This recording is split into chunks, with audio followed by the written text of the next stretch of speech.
welcome back to another video. I'm at a not so warm Donington Park. It's the first official test of the British Superbike Championship. I'm here with OMG Racing and my Superstock Yamaha R1, and just a update really on what I'm doing this year, because some of you may be interested, but the plans for the 2023 season, obviously it started in January with the Dakar Rally, but that is gone and past. We're now on the tarmac and slick tyres, and I'm going to be competing in the National Superstock Championship at the British Superbike Championship, part of the OMG team. The Kyle Ride and Ryan Vickers Superbikes are just over there, and I'm going to be on actually a separate bike to my roads bike. I'm lucky enough to have two Superstock Yamaha R1s. This is my short circuit stock bike, and I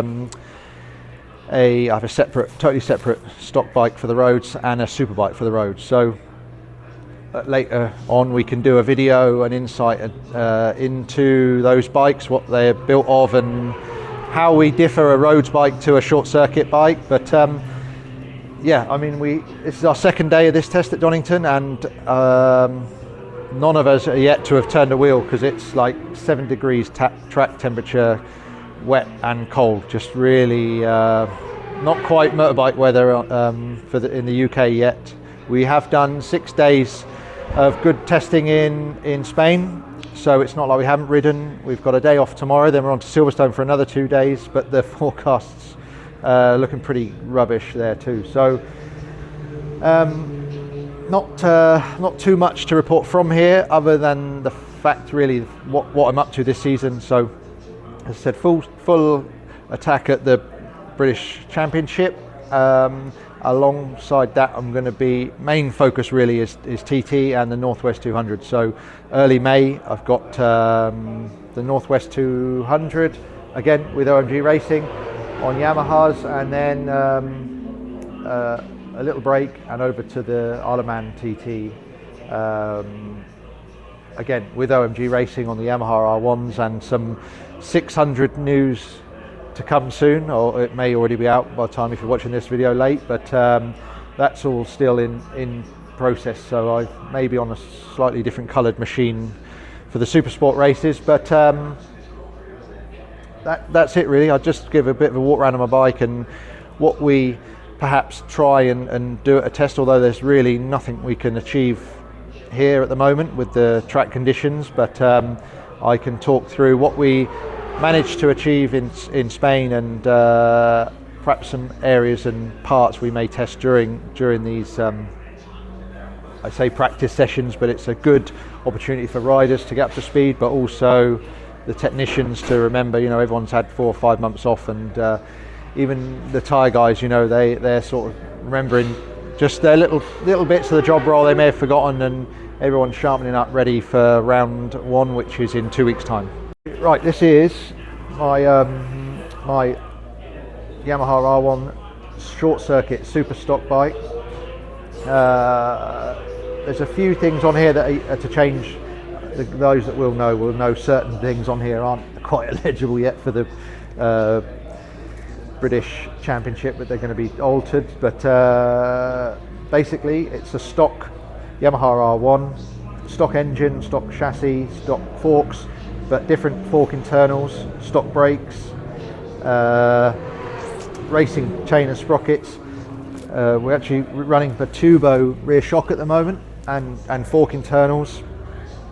We run data logging with a Motec system, so this is a GPS satellite. If anyone wonders what these are, on the back of the bike you'll see them in all levels of racing, but basically that locates the bike on track. So after a session we can plug the laptop in to this port here, download all the information that is stored in the dash during a session, such as GPS position, wheel speeds, suspension travel. This pot here, see the cable off the top, measures every millimetre of circuit covered, is constantly measuring every millimetre or micromillimetre of movement of suspension and the speed at which it moves. So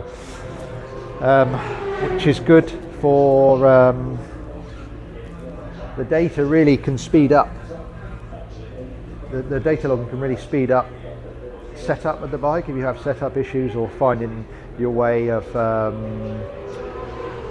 highlighting issues. You know, the probably more so the suspension travel is the biggest thing to make sure you're using full stroke, and also where the bike is sitting in a corner. You know, we call it kind of the go point when you've finished your braking and just about to open the accelerator, where the front and rear suspension is sitting in its stroke dictates how the bike would be finishing the turn, or if the geometry is wrong of the bike, the front's too high, the front's too low, or the rear's high or low, it can the bike may not want to be finishing the corner, or may be really eager to finish the corner.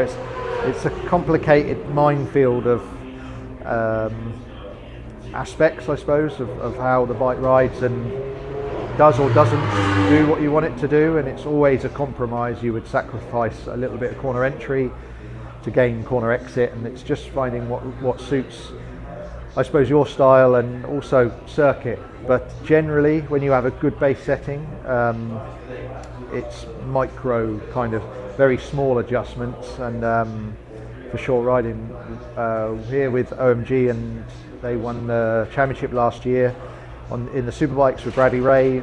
I know for a fact once he had his ballpark setting, he very rarely changed it from circuit to circuit. He was happy and knew the bike's strong points and rode around some weak points. But it's kind of, you know, there's no perfect bike everywhere. You have to kind of be knowledgeable enough and work with the team to know when to ride around something and when you're able to make something better, or whether it's had its best already. So I'm waffling on a little bit, but hopefully that makes sense. One good part of this bike is the big noisy can. These Yamahas rev and sound really, I'm obviously a little bit biased, but this was a custom made pipe by 77 Fabrications, and basically I've got big feet, and the stock system that we did have interferes with my heel and gets in the way, so we've had this one made, so it's a win-win really. It makes the bike sound even better, and gives me plenty of room to move around and get my big feet about on the bike. So obviously, again, stock standard race bike stuff, engine covers and bits and pieces, and we run them also on the short circuits, but these are an essential on road racing, is radiator and oil cooler guards to stop stone damage and hole in radiators. You obviously get a lot more stones flying up and around on road racing. But yeah, so that's about a wrap. I think there's not a lot going on here other than the guys are all at lunch at the moment, and we've been watching the MotoGP from Portimao. As I said, not a lot going on out on the track, which is frustrating being at a race circuit with bikes sat here in the garage. But Donington Park is always it's quite notorious, not many left-handers, and when the conditions are like this, after a productive test in Spain, there is not a lot to gain on track, but you can quite easily turn a nice looking motorbike into a number of pieces and a big repair bill. So it's simply not really worth risking at the moment, and everyone's on the same page with that. So that's where we're at. Hopefully we get some better weather at Silverstone and get out. Or otherwise, it's we're racing in 2 weeks' time, and we'll see how that goes. But as I said, I'm going to do some videos on my specific bikes of spec and build. So any questions particularly, then comment below, and I will get back to you and answer those, and also then try and incorporate them in the future of like a breakdown video of where we're at with this bike, and then again the differences over to a road bike. So that's it. Thank you for watching. Please make sure you've liked and subscribed, and I can and drop some feedback even below, and we can make these videos a bit better and hopefully a bit more interesting if they're not interesting already. But thanks for watching. See you soon.